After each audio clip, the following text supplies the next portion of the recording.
Hello everyone. सो आज हम फिर से चर्चा करेंगे वॉइड एग्रीमेंट के बारे में, सेक्शन 2G के बारे में। फर्स्ट पार्ट हमने ऑलरेडी कवर कर चुका है। वॉइड एग्रीमेंट में कौन सा एग्रीमेंट जो स्टार्टिंग से ही गलत है, वॉइड एब इनिशियो है, ठीक है। वो लिंक डिस्क्रिप्शन में आपको मैं प्रोवाइड कर दूंगा।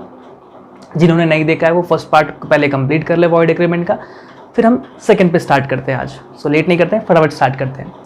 सो इंडियन कॉन्ट्रैक्ट एक्ट 1872 में सेक्शन 2G डिफाइन करता है वॉइड एग्रीमेंट के बारे में। वॉइड एग्रीमेंट क्या बोलता है? ऐसा agreement, the agreement which is not enforceable by law, जिसे लॉ में इन्फोर्सिबल नहीं किया जाता, उसे हम क्या बोलते हैं? वॉइड एग्रीमेंट बोलते हैं, ठीक है। फिर मैंने वॉइड एग्रीमेंट को दो पार्ट में डिवाइड किया था, विभाजित किया था। पहला क्या? ऐसा एग्रीमेंट जो स्टार्टिंग से गलत है, ठीक है, वॉइड एब इनिशियो। दूसरा जिसे डिक्लेयर किया है वॉइड लॉ ने, ठीक है। अब जो स्टार्टिंग से गलत था मैंने वो तीन बताए थे आपको। अगर आप माइनर के साथ एग्रीमेंट करते हो तो वॉइड कहलाता है, वॉइड एब इनिशियो कहलाता है। अनसाउंड माइंड पर्सन के साथ अगर आप एग्रीमेंट करते हो तो वॉइड एब इनिशियो कहलाता है। फिर agreement by mistake of fact बताया था मैंने। Agreement of by mistake of fact में क्या बताया था मैंने? कि अगर दोनों पार्टी को अगर फैक्ट के बारे में नहीं पता और एग्रीमेंट कर रहे हैं, ठीक है, मिस्टेक, तो वो भी वॉइड एब इनिशियो बन जाता है। ये सारी चीज़ें हमने फर्स्ट पार्ट में कवर की थी, राइट। अच्छा मुझे बता दो, अगर जिन्होंने फर्स्ट पार्ट देखा होगा, माइनर एग्रीमेंट में मैंने एज बताई थी, कौन पर्सन माइनर है, और ये माइनर की डेफिनेशन कहाँ दी है? इंडियन मेजॉरिटी एक्ट में दी है। कितने साल है? 18 साल है। 18 साल कैसे है? नॉर्मल केस में है। स्पेशल केस में कितनी थी? 21 साल बताई थी, ठीक है। 21 साल केस में स्पेशल केस क्या था? वो जब माइनर के पास प्रॉपर्टी हो और उसका लीगल गार्जियन ना हो, नेचुरल गार्जियन ना हो उनके, तो उस केस में कोर्ट जिम्मेदारी लेती है अपॉइंटमेंट का।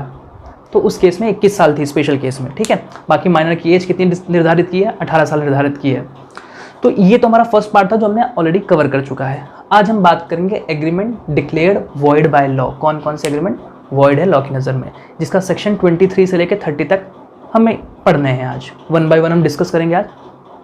अच्छा, अगर हम स्टार्टिंग से लॉ जो कॉन्ट्रैक्ट एक्ट की जो सीरीज़ देख रहे हैं, अगर हम ध्यान से देखें तो हमने ऑफर कवर किया है, सेक्शन 2A, ठीक है। एक्सेप्टेंस कवर किया, 2B, दोनों को मिला के क्या बन गया था हमारा? प्रॉमिस बन गया था। फिर प्रॉमिस में अगर हम कंसिडरेशन ऐड करते हैं, section 2D, 2C promise, 2D consideration, तो एग्रीमेंट बनता है 2E एग्रीमेंट, ठीक है। MCQ पॉइंट में काफ़ी बार ऐसे क्वेश्चन पूछे जाते हैं, promise plus consideration equals to what, offer plus acceptance equals to what, ठीक है। तो आपको ये कॉम्बिनेशन याद रखना है, ठीक है। एग्रीमेंट पढ़ा हमने, और एग्रीमेंट जो इन्फोर्सिबल बाय लॉ होता है वही कॉन्ट्रैक्ट बनता है 2H के अंदर, ठीक है। और जो इन्फोर्सिबल नहीं होता लॉ के अंदर, वो सेक्शन 2G बनता है, वॉइड एग्रीमेंट, ठीक है। ये हमने पढ़ा था। एक और सेक्शन हमने पढ़ा था लास्ट वीडियो में, सेक्शन 10 के बारे में। सेक्शन 10 क्या बोल रहा था हमारा? सेक्शन 10 बोलता है कौन से एग्रीमेंट बनते हैं? कॉन्ट्रैक्ट। कौन से एग्रीमेंट क्या बनते हैं? कॉन्ट्रैक्ट बनते हैं। सेक्शन 10 साफ साफ बोलता है सभी एग्रीमेंट, ऑल एग्रीमेंट कॉन्ट्रैक्ट बनते हैं अगर, लेकिन कंडीशंस में 2-3 चीज़ें हैं।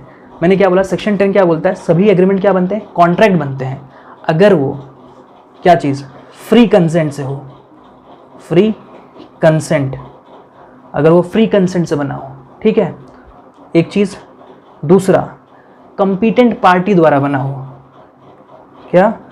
Competent party, competent party. तीसरा, लॉफुल ऑब्जेक्ट और लॉफुल कंसिडरेशन द्वारा हो। लॉफुल क्या हो? ऑब्जेक्ट और लॉफुल कंसिडरेशन। और चौथी चीज, लॉ ने उसे वॉइड ना किया हो। Law not declare void. ये 4 चीजें सेक्शन 10 बोलता है। सेक्शन 10 क्या बोलता है? All agreements are contract if they are made by free consent. Free consent से बनाओ, अपनी रजामंदी से बनाओ, ठीक है। सेक्शन 14 के अंदर डिफाइंड है ये, ठीक है। सेक्शन 14 के अंदर फ्री कंसेंट, और सिर्फ कंसेंट डिफाइंड है सेक्शन 13 के अंदर। अगर आप देखोगे एक बार तो किसके द्वारा बनाओ? Competent party. कंपीटेंट पार्टी कौन होता है? Who is competent to the contract? Section 11 बताता है, ठीक है। और उसका ऑब्जेक्ट और कंसिडरेशन दोनों लॉफुल होना चाहिए, और लॉ की नज़र में वो वॉइड नहीं होना चाहिए। ये 4 चीज़ें हमारी बताता है सेक्शन 10। सेक्शन 10 का ही रेफरेंस लेके हम आगे बढ़ेंगे अभी, ठीक है। Done. Agreement declare void by law, law की नज़र में क्या क्या है? सबसे पहला सेक्शन 23 से, अच्छा यहाँ पे आ जाते हैं हम नेक्स्ट स्लाइड पे। Agreement wherein consideration and objects are unlawful. क्या बोला मैंने? Agreement wherein consideration and object are unlawful. मैंने क्या बताया? इस एग्रीमेंट में ये कंसिडरेशन और ऑब्जेक्ट जो आपका पर्पस है ये काफ़ी इंपॉर्टेंट होता है। अगर यही आपका अनलॉफुल है तो एग्रीमेंट क्या हो जाएगा? आपका वॉइड हो जाएगा, लॉ की नज़र में वो गलत हो जाएगा, वॉइड हो जाएगा। अब कैसे ऑब्जेक्ट और कंसिडरेशन कैसे अनलॉफुल हो सकता है? इसके भी 4-5 पॉइंट दिए गए हैं। अगर वो एग्रीमेंट जिसमें कंसिडरेशन और ऑब्जेक्ट अनलॉफुल है, किस पर्पज से? Forbidden by law. अगर कोई एक्टिविटी है, कोई एग्रीमेंट, कोई चीज़ है जो लॉ में फॉरबिडन है, लाइक फॉर एग्जांपल एक व्यक्ति ऑलरेडी शादीशुदा है और वो एग्रीमेंट करता है, हिंदू है, एक व्यक्ति है, हिंदू व्यक्ति है, ऑलरेडी शादीशुदा है एक के साथ, और वो दूसरे से शादी करने का एग्रीमेंट करता है, तो ये क्या है? फॉरबिडन बाय लॉ है, लॉ इसे रजामंदी नहीं देता, ठीक है? तो ये वॉइड हो जाएगा, ऐसा एग्रीमेंट वॉइड हो जाएगा। दूसरा, डिफीट प्रोविजन ऑफ लॉ। अगर लॉ के किसी प्रोविजन को डिफीट करता है ऐसा एग्रीमेंट तो भी वो वॉइड होता है। तीसरा, फ्रॉडुलेंट। अगर क्या करते हैं, ABC आपस में एग्रीमेंट करते हैं, ABC आपस में फ्रॉड एग्रीमेंट करते हैं, कोई फ्रॉड करेंगे और आपस में वो पैसा क्या कर लेंगे? बांट लेंगे, तो ऐसा एग्रीमेंट भी क्या है? वॉइड कहलाता है, फ्रॉडुलेंट। तीसरा, injurious to any other person.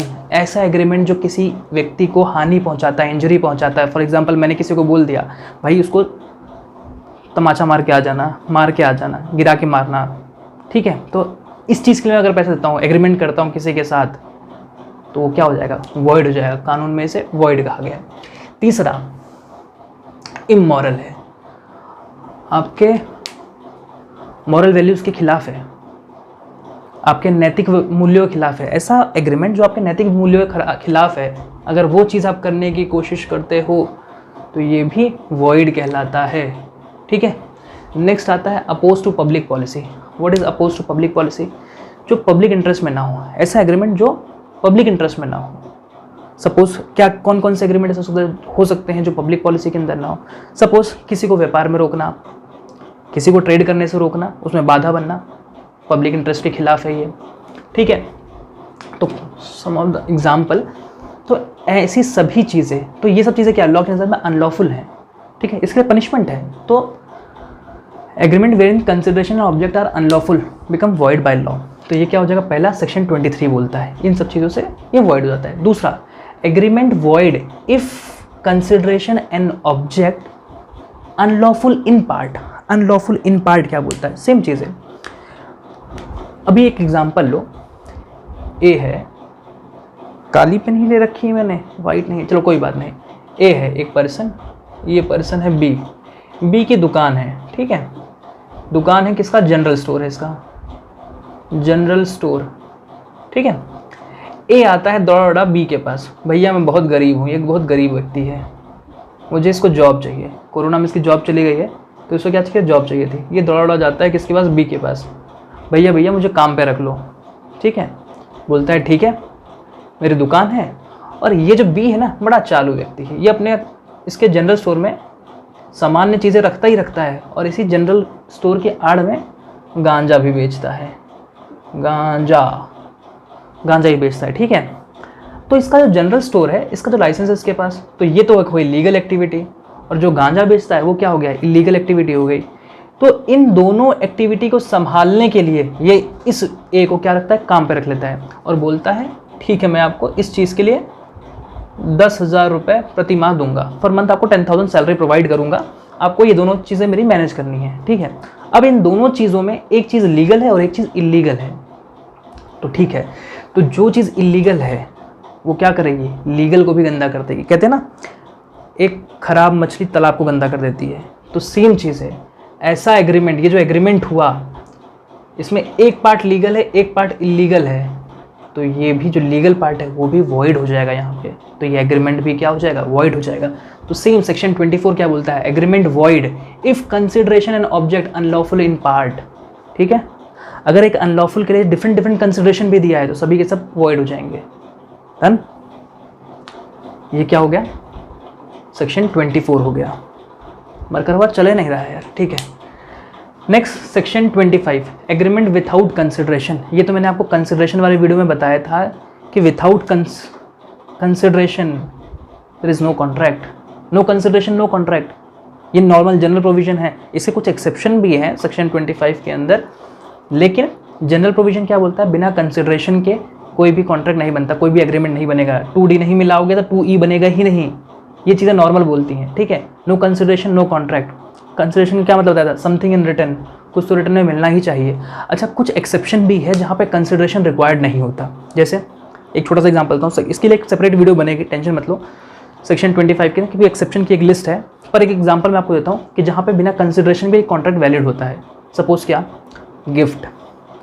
Gift एक ऐसा कॉन्ट्रैक्ट है जहाँ पे आप उसके बदले में कुछ उम्मीद नहीं करते हो, सामने वाला देता है अपनी इच्छा से देता है, कुछ उससे उम्मीद नहीं रखता कि इसके बदले में मुझे मिलेगा, ठीक है।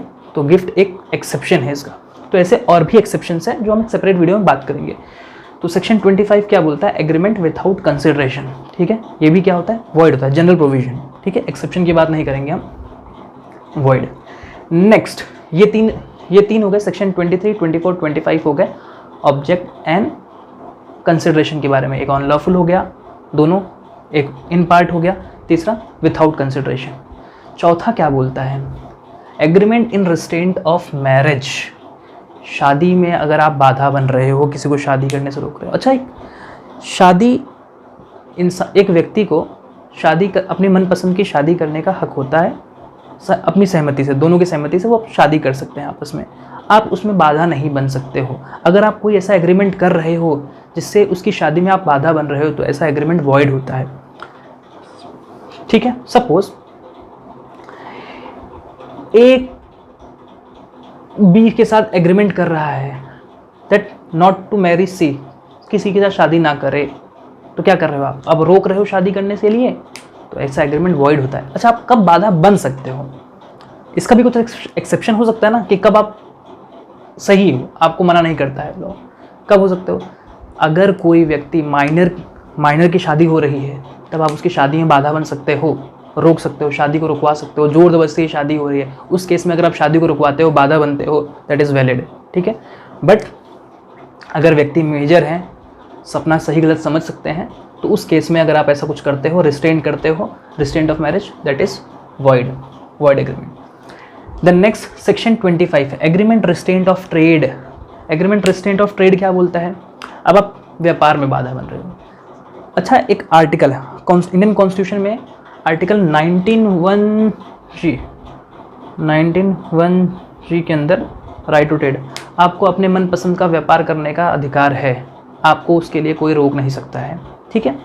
अगर आप ऐसा कोई एग्रीमेंट कर रहे हो जिससे उसका व्यापार, उसके मनपसंद का व्यापार करने से वो उसका राइट जो है, खुद का उसका जो राइट है, फंडामेंटल राइट जो है, उसमें आप बाधा बनते हो, तो ऐसा एग्रीमेंट भी वॉइड होता है। इसके भी एक्सेप्शन है।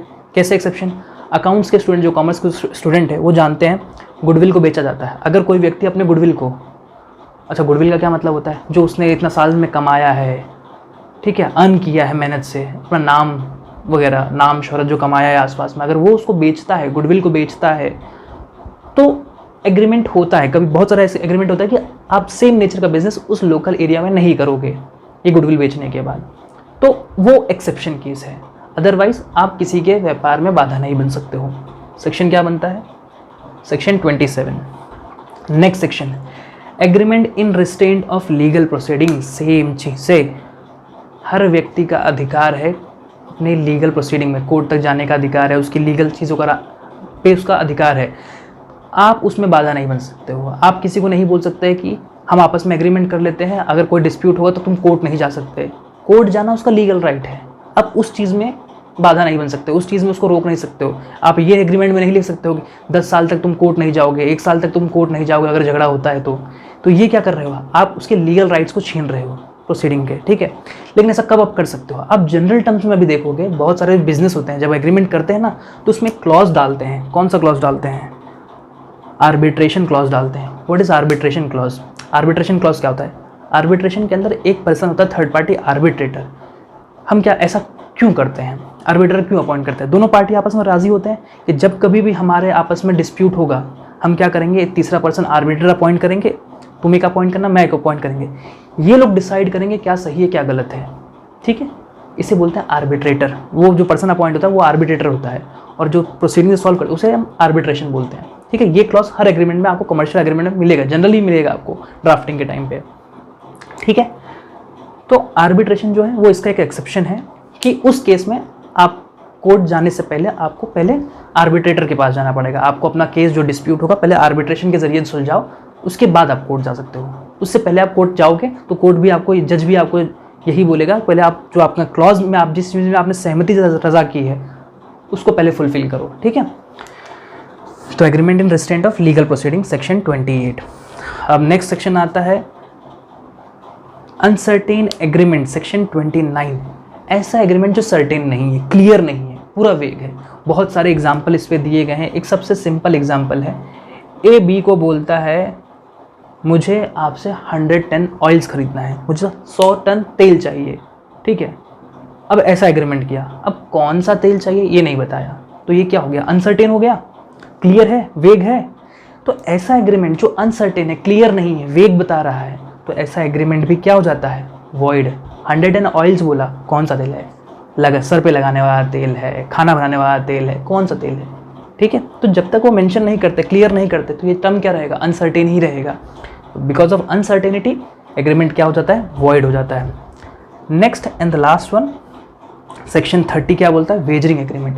वेजरिंग, वेजर मतलब होता है बेट, सट्टा लगाना।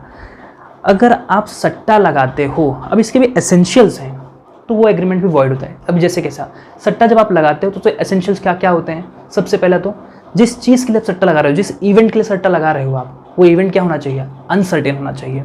क्योंकि अगर वो सर्टेन है, आपको पता है उसके बारे में, तो सट्टा लगेगा क्या। तो क्या होना चाहिए, इवेंट क्या होना चाहिए, अनसर्टेन होना चाहिए, ठीक है। इवेंट अनसर्टेन होना चाहिए।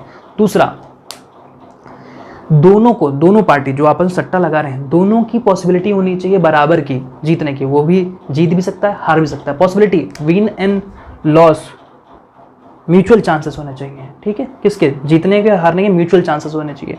तीसरा, neither party control over event, किसी भी पार्टी का कोई भी कंट्रोल नहीं होना चाहिए इवेंट पे, ठीक है। चौथा, party are not interested in event, जो सट्टा लगाते हैं उनको इवेंट से कोई मतलब नहीं होता है, उनको सिर्फ मतलब होता है कि मैं ये जीतने वाला है या हारने वाला है, ठीक है। तो 4 एसेंशियल हैं वेजरिंग एग्रीमेंट के, सट्टे के। कौन से एग्रीमेंट, पहला तो क्या, इवेंट एज अनसर्टेन होना चाहिए। दूसरा, दोनों के चांसेस जीतने और हारने के बराबर होने चाहिए। तीसरा, कोई भी पार्टी इवेंट से कनेक्टेड नहीं होना चाहिए, ठीक है। चौथा, कोई कंट्रोल नहीं होना चाहिए पार्टी का। अच्छा, इसका भी कोई एक्सेप्शन हो सकता है क्या, वेजरिंग का, सट्टा मैंने बताया ना, बिल्कुल। तो ये अनलॉफुल है, तो वॉइड है, ऐसा एग्रीमेंट वॉइड होता है। लेकिन इसका एक्सेप्शन क्या है, एक्सेप्शन है इसके, हॉर्स रेसिंग इंडिया में लीगल है, ठीक है, उसको वॉइड नहीं कह सकते आप। दूसरा हॉर्स रेसिंग है, ठीक है। फिर है तो हॉर्स रेसिंग के बारे में बात कर सकते हो आप, तो ऐसे एग्रीमेंट जो वैलिड है। लॉटरी को भी प्राथमिकता दी गई है, ठीक है, वो भी वैलिड है। तो इसके भी कुछ एक्सेप्शंस है, लॉटरी हो गया, हॉर्स रेस हो गया, ठीक है, these are the valid wagering agreement. Done. तो मैंने आपको सेक्शन 23 से लेके 30 तक बता दिया। अच्छा, इसको अब याद कैसे करेंगे, लास्ट पार्ट हमारा बनता है हाउ टू रिकलेक्ट इट, ठीक है। अच्छा, याद करने के ना 2-3 तरीके होते हैं। एक तो मैंने आपको बता दी मेमोरी टेक्निक, दूसरा हो गया स्टोरी के माध्यम से, तीसरा हो गया चार्ट फॉर्मेट, चौथा हो गया कुछ कीवर्ड्स आप याद कर लो, तो भी आप पॉइंट्स को अच्छे से रिकलेक्ट कर सकते हो। और ये पॉइंट काफ़ी इंपॉर्टेंट है, एग्जाम में MCQ पॉइंट ऑफ व्यू से काफ़ी बार पूछा जाता है। ये याद कैसे कर सकते हैं, मैंने आपको बताया सेक्शन 10 के अंदर, सेक्शन 10 क्या बताया था, ऐसा एग्रीमेंट जो कॉन्ट्रैक्ट बनता है। ऐसे कौन से एग्रीमेंट कॉन्ट्रैक्ट बनते हैं, उसमें मैं बताया था lawful object and lawful consideration. तो आपको एक वर्ड याद रखना, ऑब्जेक्ट एंड कंसिडरेशन। क्या बोला, ऑब्जेक्ट एंड कंसिडरेशन। सेक्शन 23 बोलता है जब object and consideration both unlawful हों, both, section 23, object and consideration both unlawful हो, सेक्शन 23। इन पार्ट हो, एक पार्ट लीगल हो, लॉफुल हो, एक अनलॉफुल हो, सेक्शन 24 बोलता है। सेक्शन 25 क्या बोलता है, विथआउट कंसिडरेशन। 25 क्या बोलता है, विथआउट कंसिडरेशन। तो ऑब्जेक्ट एंड कंसिडरेशन में 23 क्या बोलता है, both, object and consideration both are unlawful. 24 क्या बोलता है, इन पार्ट, एक पार्ट लॉफुल हो, एक अनलॉफुल हो। मैंने एग्जांपल दिया यहाँ पे, गांजा बेच रहा था एक पार्ट में और एक में लीगल था वो, ठीक है। और तीसरा बताया विथआउट कंसिडरेशन, सेक्शन 25। तीसरा फिर 25, 26, 27, 28 ये 3 है बाधा बनते हैं किसमें, अगर आप शादी में बाधा बनते हो, ठीक है, बाध्य करते हो किसी को, शादी किसी की शादी में रोकते हो आप, ऐसा एग्रीमेंट करते हो तो गलत है। रिस्ट्रेंट ऑफ मैरिज बताया मैंने 26। व्यापार में रिस्ट्रेंट ऑफ ट्रेड बताया तो गलत है, मैंने बताया ना बाधा के लिए, सही है, कंट्रोल करते हो उसकी शादी में, किसमें मैरिज में करते हो 26, ट्रेड में करते हो 27, लीगल प्रोसीडिंग में बाधा बनते हो 28, 29 बताया अनसर्टेन एग्रीमेंट और 30 बताया वेजिंग एग्रीमेंट। तो इस सेक्शन 20 से लेकर 23 से लेकर 30 तक के मैंने सारे सेक्शन क्लियर किया है। आई होप आपको मज़ा आया होगा। तो ये वाली इसके 2 पार्ट थे, तो अपन दोनों पार्ट मैंने क्लियर कर दिए हैं। मैं डिस्क्रिप्शन में फर्स्ट पार्ट की लिंक प्रोवाइड कर दूंगा आपको। आई होप आपको क्लियर हुआ। सेक्शन 2G वॉइड एग्रीमेंट यहाँ पे कंप्लीट होता है। आई होप आपको समझ में आया। Thank you so much. Yes, हाँ मैं इसका स्क्रीनशॉट आपको फ़ोटो एक डाल दूंगा, ठीक है।